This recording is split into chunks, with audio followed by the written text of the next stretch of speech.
আমরা এক পর্যায়ে শর্তহীনভাবে সরকারকে সমর্থন দিয়েছিলাম। সরকার এটার অর্থ বুঝতে পারেনি, এটা তাৎপর্য বুঝতে পারেনি। রাজনৈতিক দলগুলোর এই যে একটা সমর্থন, তাকে যে কাজে লাগানো, ব্যবহার করা, প্রজ্ঞা দূরদর্শিতার অভাবে সরকার ব্যর্থ হয়েছে। শুরুতেই তারা পক্ষ অবলম্বন করেছে।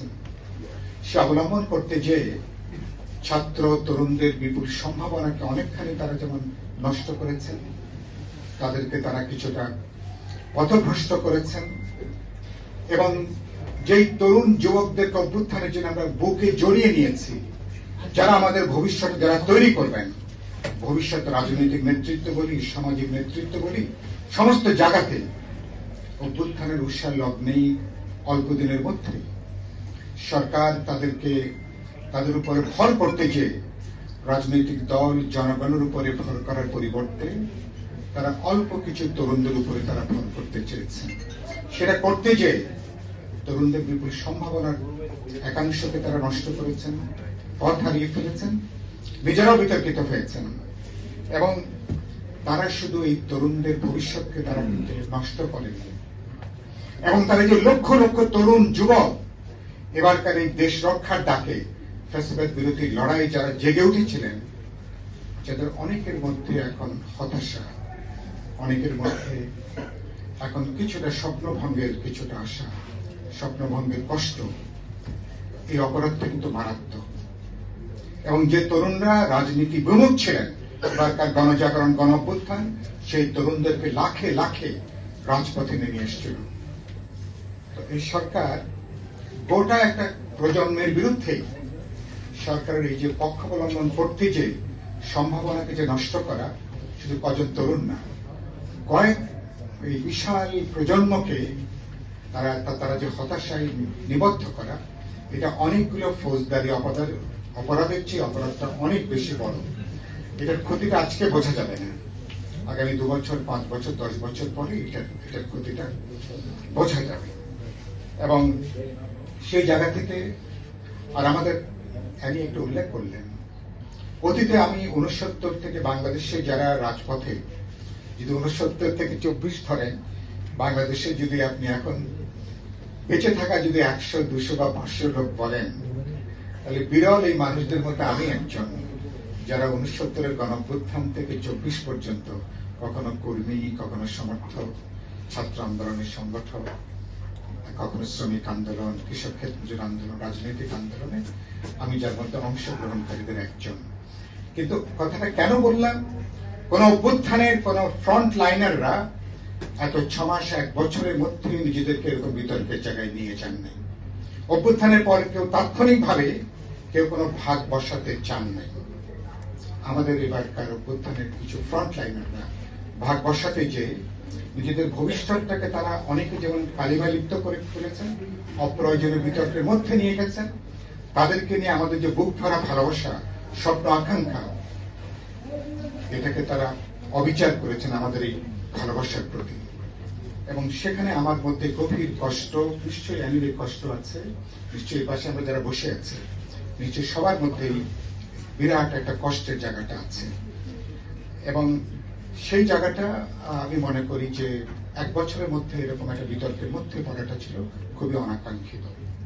এবারকার অভ্যুত্থান যেটা অসহিষ্ণুতা জন্ম দিয়েছে, এবারকার অভ্যুত্থান একই সাথে একটা উগ্রবাদের যেভাবে জন্ম দিয়েছে, যে উগ্রবাদ নারীদেরকে আবার পেছনে নিয়ে গেছে, নারী অধিকারকে আবার প্রশ্নবিদ্ধ করছে, আবার মানুষের জানমালের নিরাপত্তাকে যারা আবার বিঘ্ন ঘটাচ্ছে, এবং দুর্ভাগ্যজনকভাবে প্রথম দিকে কমাসে সরকারের ছত্রছায়ায় এই মব সন্ত্রাসগুলো সংগঠিত হয়েছে।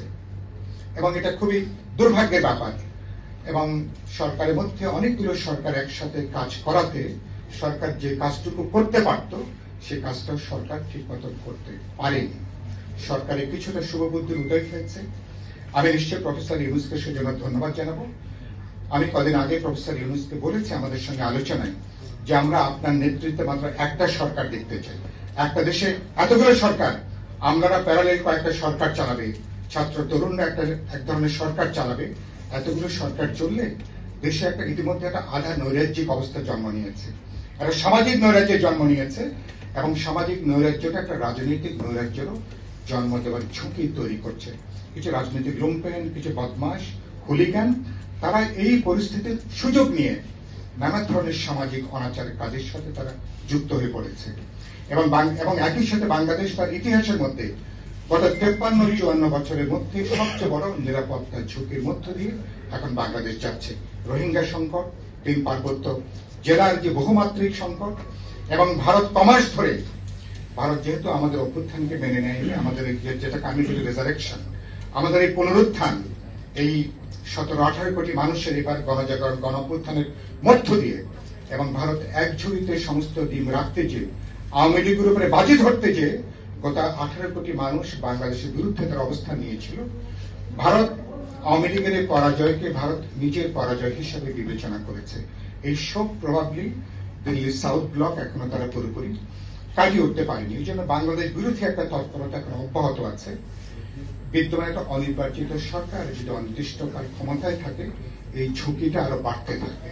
আমরা প্রফেসর ইউনূসকে কথাটা বলেছি, আপনার উচিত হবে বিচারের ব্যাপারে আমরা একমত, সংস্কার ব্যাপারে আমরা যেটুকু ঐক্যমত হয়েছি, অনতিবিলম্বে জুলাই সনদ আমরা স্বাক্ষর করতে চাই এবং সমঝোতা সনদ স্বাক্ষর করতে চাই।